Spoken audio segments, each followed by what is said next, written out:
pada kesempatan pagi hari ini kita masih bisa bertatap muka walaupun secara daring ya.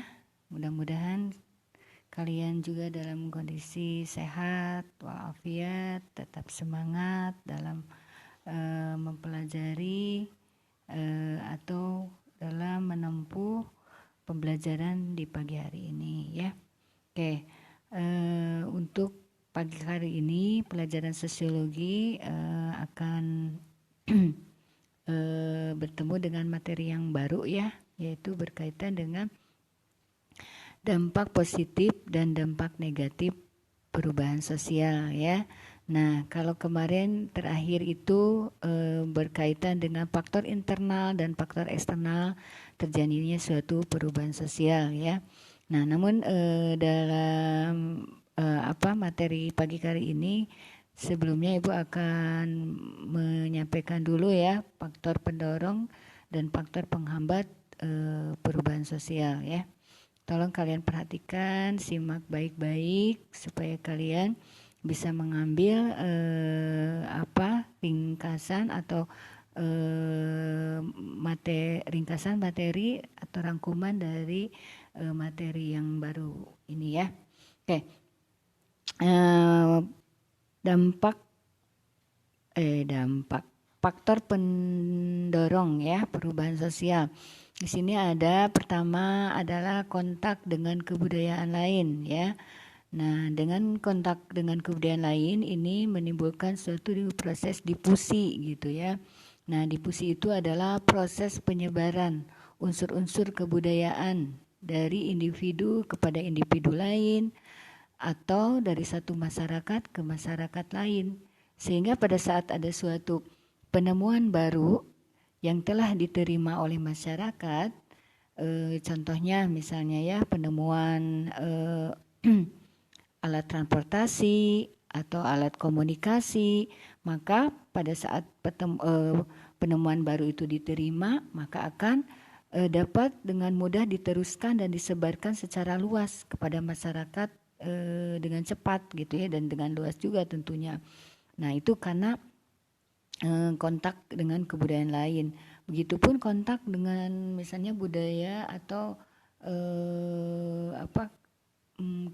budaya dari luar ya yang datang ke Indonesia pun sama melalui proses difusi sehingga mudah terjadi penyebaran ya di masyarakat.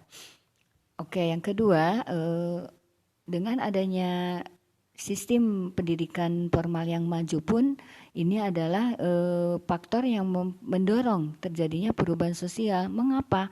Karena dengan pendidikan dapat mengukur tingkat kemajuan suatu masyarakat ya.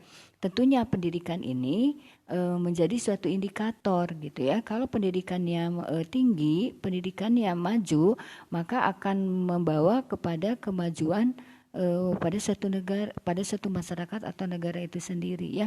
Makanya kenapa pendidikan yang formal yang maju itu menjadi pendorong dari sebuah perubahan sosial. Karena dengan pendidikan ini dapat juga mengajarkan manusia untuk dapat berpikir positif gitu ya, berpikir objektif maksudnya ya. Ketiga adalah faktor pendorong sikap menghargai hasil karya seseorang gitu ya.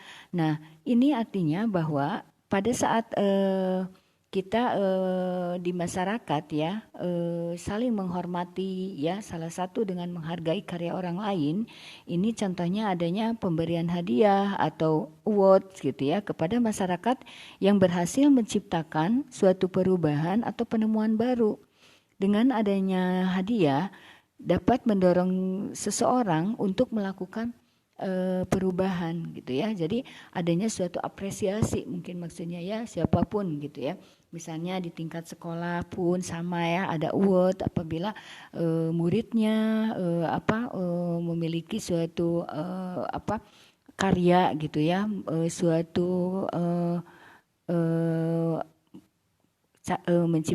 menciptakan suatu karya atau apapun yang membuat suatu penemuan baru sehingga diberikan apresiasi ya. Pernah kan kalian juga mungkin mendapat award apa atau apresiasi apa dari sekolah gitu ya. Nah, sama pun di masyarakat seperti itu. Nah, makanya faktor yang sikap menghargai hasil karya orang lain ini menjadi faktor pendorong terjadinya suatu perubahan sosial. Kayak berikutnya adalah sistem pelapisan masyarakat yang terbuka. Nah, ini berkaitan dengan sistem masyarakat ini itu biasanya di dalam lapisan sosial masyarakat terbuka gitu ya, atau sosial atau open stratification sosial ini adalah merupakan kemungkinan adanya gerak vertikal yang dapat memberikan kesempatan kepada individu untuk maju atas dasar kemampuan sendiri ya. Nah, ini seperti dalam materi yang pernah dipelajari oleh kalian di kelas 2 ya, di kelas 2 yaitu berkaitan dengan materi stratifikasi sosial. Oke ya. Nah, berikutnya adalah di sini ada sikap toleransi juga. Toleransi juga menjadi faktor pendorong adanya suatu perubahan sosial. Karena dengan toleransi ini menciptakan masyarakat yang berpikir secara kreatif, tidak hanya mengakui saja paham atau keyakinan menjadi yang paling benar, tapi memberikan toleransi kepada paham atau keyakinan yang lain untuk diterima juga gitu ya. Oke, berikutnya. Faktor pendorong berikutnya adalah penduduk yang heterogen gitu ya. Penduduk yang heterogen ini adalah dengan adanya latar belakang yang berbeda-beda. Heterogen itu kan berbeda-beda ya, sehingga dapat mendorong terjadinya perubahan dalam masyarakat gitu ya.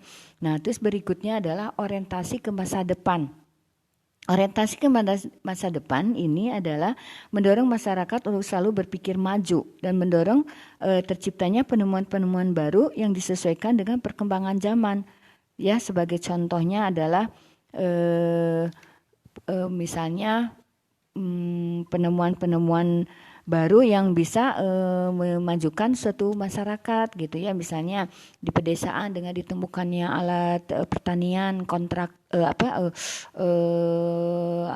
alat traktor gitu ya.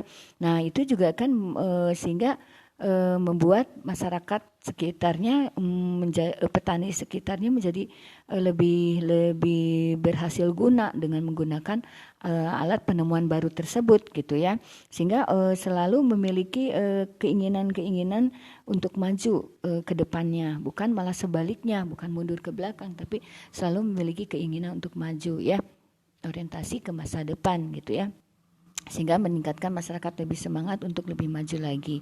Oke, berikutnya adanya nilai bahwa manusia harus berikhtiar gitu ya. Ini faktor yang mendorong juga untuk berikhtiar memperbaiki hidupnya dan diawali dengan dirinya gitu ya. Bagaimana untuk maju, yaitu harus dimulai dari dirinya. Bagaimana dia bisa mengembangkan potensi dirinya sehingga dia bisa bersaing, berdaya guna, bersaing, berkompetisi dengan masyarakat secara umum gitu ya. Nah, ini yang menyebabkan juga terjadinya mendorong terjadinya perubahan sosial di masyarakat. Oke ya. Nah, itu adalah beberapa faktor pendorong. Nah, namun selain faktor pendorong ada juga di sini ya faktor penghambat terjadinya suatu perubahan sosial. Mengapa maksudnya mengapa di suatu tempat tertentu perubahan sosial malah tidak terjadi gitu, atau tidak bisa berkembang, masyarakatnya tetap statis, tidak dinamis. Nah, ini ada ada beberapa faktor penghambatnya. Yang pertama adalah kurangnya hubungan dengan masyarakat lain yang menyebabkan masyarakat tidak mengetahui perkembangan yang terjadi di masyarakat yang dapat memperkaya kebudayaan masyarakat tersebut ya. Jadi di sini betul-betul masyarakatnya terisolasi, menjauhkan diri gitu ya, sehingga tidak mau tidak menginginkan atau tidak mau melakukan suatu perubahan. Contohnya ini biasanya di masyarakat pedalaman ya, seperti waktu itu dalam materi kelompok sosial ada masyarakat yang memang masih terisolasi, dia tidak ingin melakukan suatu perubahan ya. Nah, itu menjadi penghambat. Yang kedua adalah perkembangan ilmu pengetahuan yang terlambat gitu ya, sehingga kehidupan masyarakatnya pun tertutup. Karena tadi ya, kalau pendidikan yang maju itu adalah mendorong gitu ya, tapi sebaliknya kalau pendidikannya terhambat, kalau pendidikannya tidak maju, maka itu akan menjadi penghambat untuk terjadinya suatu perubahan sosial, karena masyarakatnya itu tidak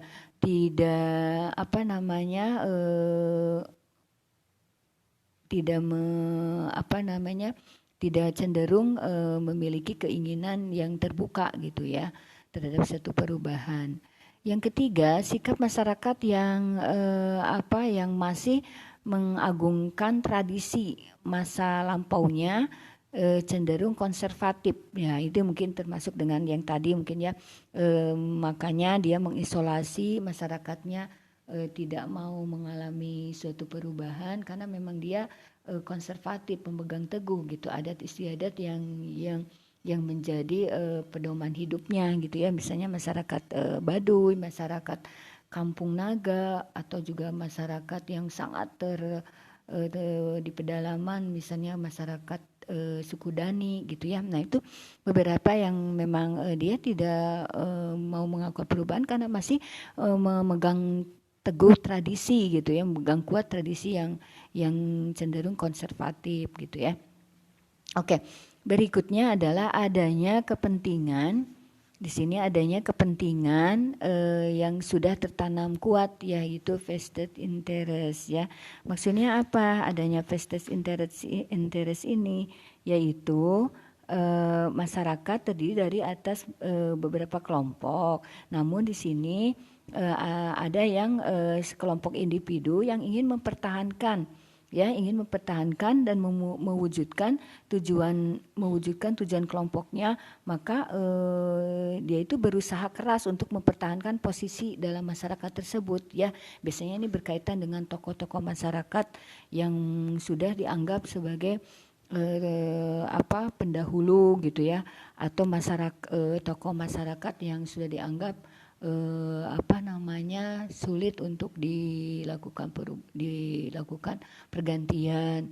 Misalnya ingat nggak ada ini ya, contohnya di mana tuh, di gunung mana, Bromo apa di Dieng, itu ada Mbah Marijan gitu. Nah Mbah Marijan ini menyebabkan orang yang berusaha keras untuk mempertahankan posisi dalam masyarakat, sehingga masyarakatnya pun mengakui dan menerima Mbah Marijan sebagai orang yang memiliki keyakinan yang kuat di masyarakat tersebut ya. Jadi mereka memiliki Mbah Marijan ini dianggap keinginannya yang memiliki kepentingan yang tertanam kuat gitu ya di masyarakatnya. Oke, itu berikutnya adalah sikap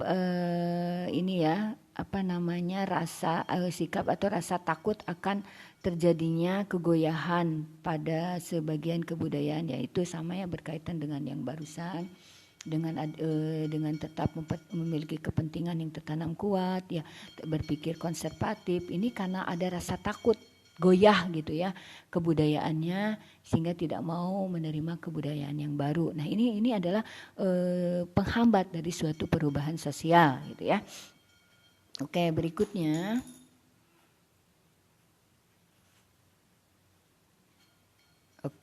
di sini ada prasangka terhadap hal-hal baru dan asing gitu ya. Sikap tertutup sama ya seperti tadi. Itu hambatan-hambatan yang bersifat ideologis gitu ya.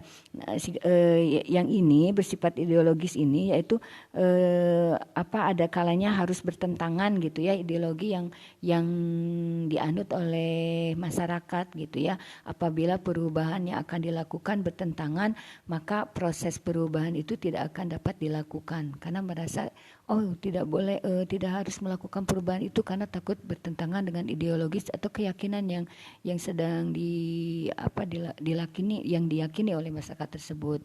Berikutnya adalah hambatan kebiasaan tertentu dalam masyarakat yang cenderung sulit diubah ya, karena sudah mendarah daging ya, sama lah ya, misalnya seperti yang tadi tidak mau menerima perubahan karena ingin tetap memegang teguh adat istiadatnya gitu ya.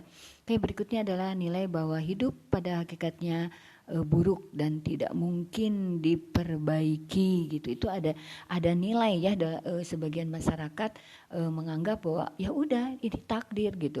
Ya udah kita terima seperti ini. Masyarakatnya seperti ini ya sudah, kita tidak usah kita tidak perlu untuk merubahnya. Terima aja ini sebagai suatu takdir, suatu hal yang sifatnya hakikat yang sudah terjadi gitu ya. Nah, ini juga menjadi faktor penghambat maaf adanya suatu perubahan sosial. Oke ya, itu pendorong dan penghambat. Nah, kita lanjutkan kepada faktor positif dan dampak positif. Apa sih dampaknya dari suatu perubahan sosial gitu ya? Oke, dampaknya itu ada dua, yaitu dampak positif dan ada juga dampak negatif. Tentunya suatu perubahan akan membawa suatu dampak, baik dampak yang bersifat kemunduran misalnya regres ataupun regres ya, kemajuan. Nah, di sini apa saja sih dampak-dampak positifnya dari suatu perubahan sosial gitu ya. Pertama adalah tentunya kemajuan di berbagai bidang kehidupan, baik di bidang ekonomi, sosial, politik dan budaya. Dengan adanya suatu perubahan sosial, maka kehidupan di suatu masyarakat yang melalui perubahan itu akan meningkat, baik di bidang ekonomi, di bidang sosial maupun bidang politik. Contohnya adalah bidang ekonomi gitu ya. Dengan adanya perkembangan sistem online, sistem pembelanjaan secara online, sistem jual beli secara online, itu memudahkan masyarakatnya untuk memiliki suatu barang atau jasa dengan mudah ya. Apalagi dengan kondisi COVID sekarang ini, memang diperlukan sistem seperti itu, sering secara online, karena kita masih harus berada tetap di rumah saja gitu ya. Tidak boleh kita untuk sementara ini sering berkeliaran di luar, sehingga sistem jual beli pun dilakukan secara online gitu ya. Nah, ini dengan adanya kemajuan, terutama kemajuan di bidang ekonomi, begitupun di bidang sosial, politik dan budaya.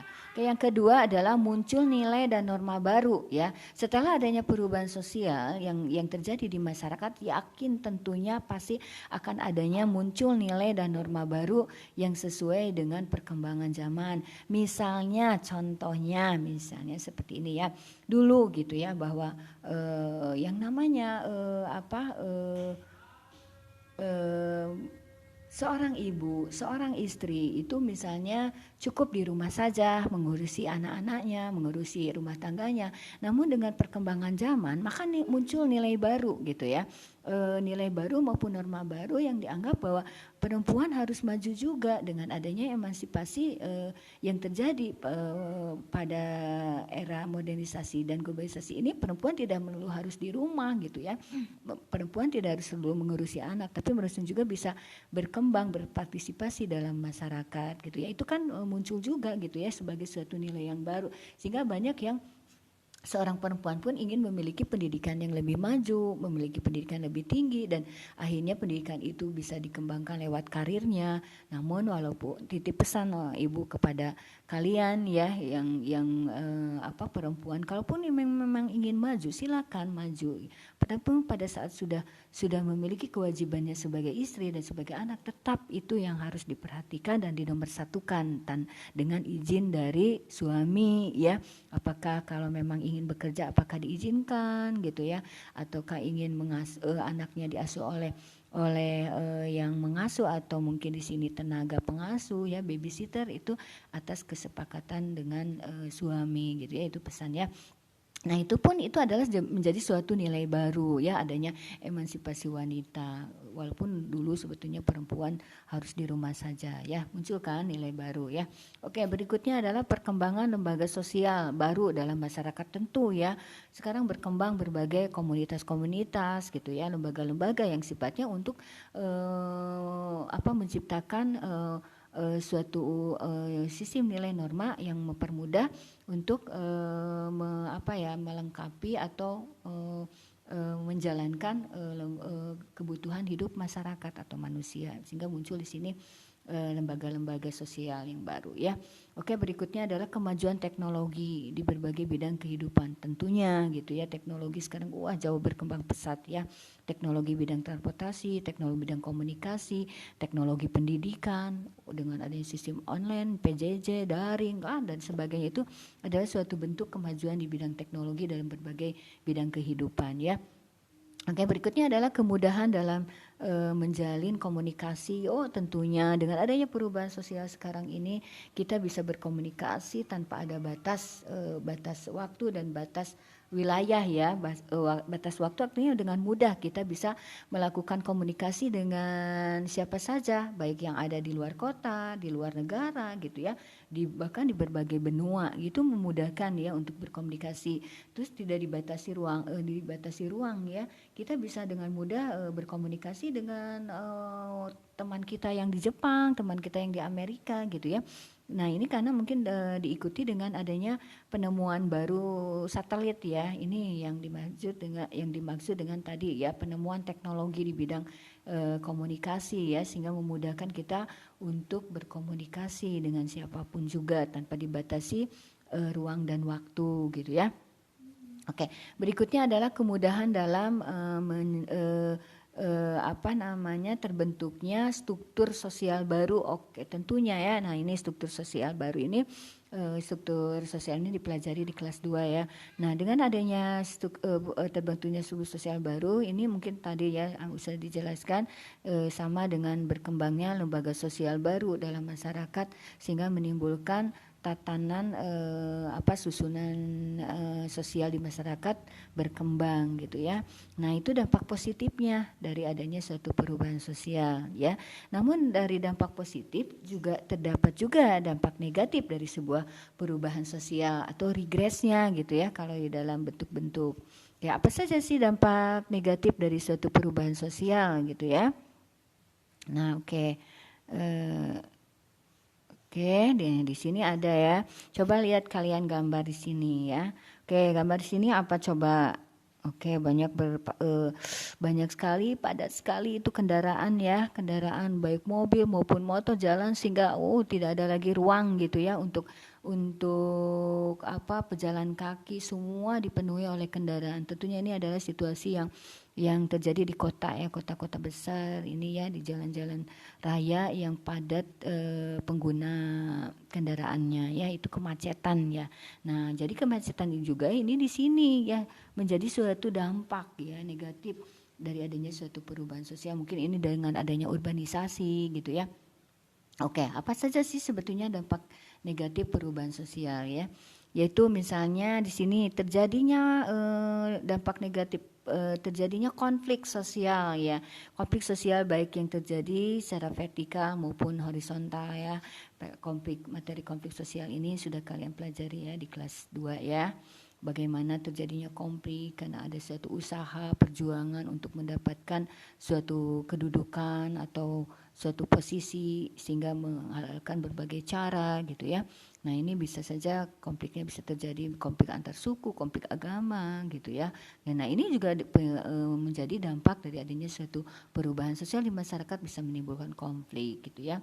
Oke, berikutnya adalah dampak negatif dari perubahan sosial itu adalah lembaga sosial tidak berfungsi lagi secara optimal gitu ya. Misalnya adanya lembaga sosial keluarga gitu ya. Di sini ada beberapa keluarga dengan adanya perubahan-perubahan yang cepat seperti sekarang ini terjadi juga di keluarga itu disharmonisasi ya. Terjadi di keluarga itu broken home gitu ya. Nah, ini artinya bahwa di dalam lembaga sosial keluarga itu tidak memiliki fungsinya secara optimal. Misalnya karena adanya tadi ya mungkin seorang istri yang bekerja namun dia lupa dengan fungsi dan peranannya sebagai istri dan sebagai ibu, sehingga menimbulkan di sini fungsi dalam keluarganya tidak ini ya optimal gitu ya. Oke, berikutnya adalah dampak negatif dari suatu perubahan sosial itu terjadinya disorientasi nilai dan norma gitu ya. Oke, ya ini mungkin kalau tadi munculnya nilai-nilai baru ya yang dapat positif, namun dari nilai-nilai baru itu juga tidak selalu positif. Ada juga nilai-nilainya akhirnya disorientasi gitu ya, atau terjadinya penyimpangan-penyimpangan. Misalnya ya, adanya munculnya nilai-nilai baru yang dianut tapi menyimpang. Misalnya contohnya ada dari aliran keagamaan ya, muncul ada yang mengaku sebagai nabi gitu ya. Terus adanya juga mungkin di masyarakat yang menyimpang, adanya prostitusi online gitu, judi online. Nah, ini adanya suatu disorientasi gitu ya dari nilai-nilai yang yang dulu baik, yang dulu positif, ditanam, diterima, maka berubah menjadi sesuatu yang menyimpang, negatif gitu ya. Oke, berikutnya adalah munculnya krisis di berbagai dimensi kehidupan. Betul sekali ya, kenapa sekarang dengan adanya perubahan sosial juga muncul dampak-dampak yang negatif gitu ya, dimensi-dimensi di dalam di berbagai dimensi kehidupan gitu ya. Banyak sekali nih yang aneh-aneh terjadi gitu ya. Misalnya ada pembobolan ATM gitu ya, ada yang namanya memasukkan dokumen gitu ya.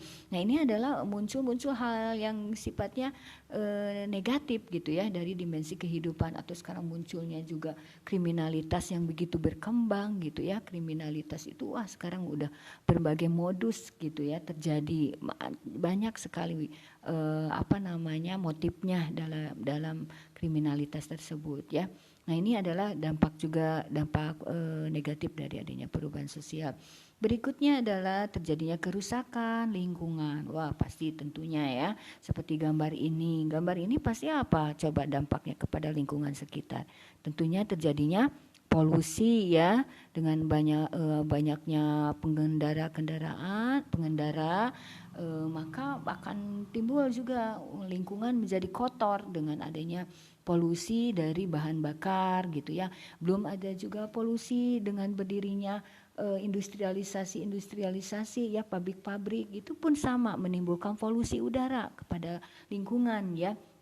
Belum juga dampaknya dengan adanya kepadatan ya, kepadatan penduduk gitu ya, sehingga juga menimbulkan kerusakan lingkungan karena masyarakat penduduk tidak mengindahkan, tidak melestarikan, memelihara lingkungan sekitarnya ya, sehingga banyak penumpukan sampah gitu ya di mana-mana sehingga menimbulkan banjir. Nah, ini adalah dampak juga yang negatif dari suatu perubahan sosial ya.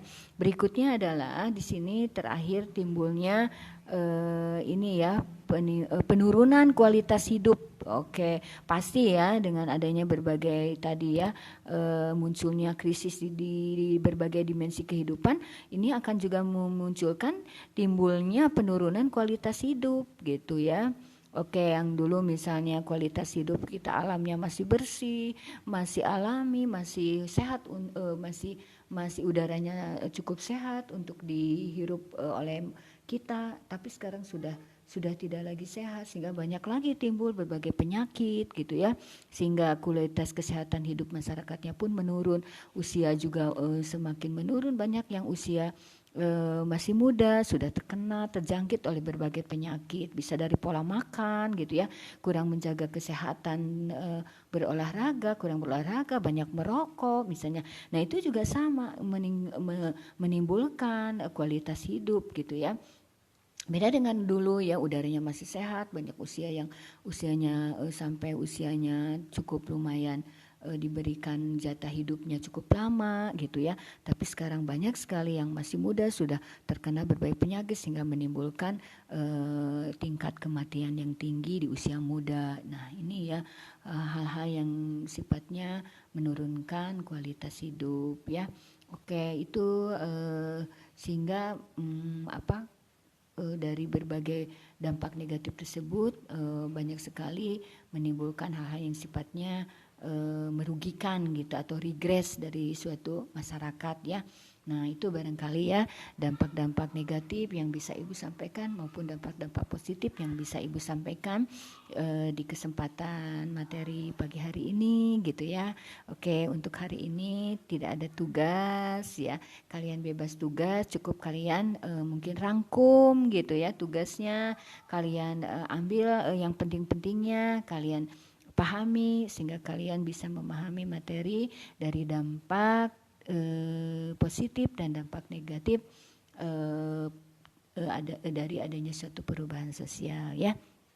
Itu saja kesempatan yang kesempatan pada pagi hari ini.